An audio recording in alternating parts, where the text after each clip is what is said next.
guys, good evening, good evening. Eto po, pauwi na tayo.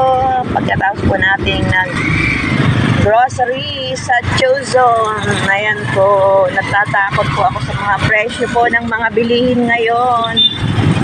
Kaya mahal po, kaya pa lahat po ng mga nandyan sa ibang bansa, huwag po kayo mabibigla sa mga madadatnan yung mga price. Nakakagulat po yung mga price, guys.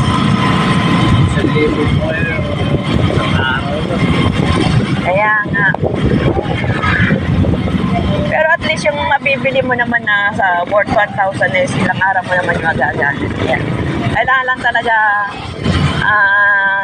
naka-ready tayo mga nandyan pa sa ibang bansa. Naka-ready kayo pagka uwian na. Malagay kasama nyo yung family kahit na konti lang pera natin, diba? At least sa awa ng Diyos at prayer, makarasa naman tayo sa hirap. Ayan guys, thank you! Welcome Philippines! And please subscribe my vlogs.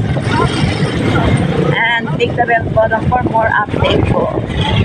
Bibili ba tayo ng Paris? Magdagdag na lang tayo ng Paris na ulam. Magkano bili mo doon sa Paris? 45 isang order. O, marami naman na yun. Kahit hindi naman ako makain.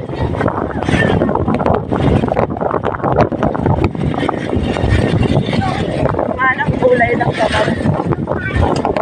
Ayan. Saan ba yung signal na yan? Gusto ko mag-produce ngayon mga kalodi ng internet. Kaya wala pa tayong budget. Maghanap tayo ng mga tayo. Dire-diretso ko ating vlogger. Ayan, nakaganapan po sa ating supermarket.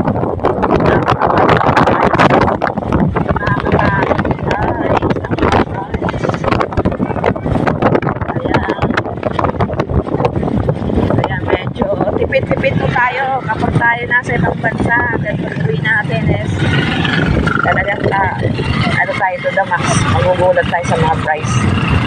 Okay guys, thank you. Dito na po kami sa gasoline station. God bless po.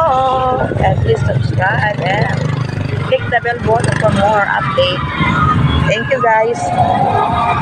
Thank you guys. Okay na po. Nasa gasoline station na tayo. God bless po.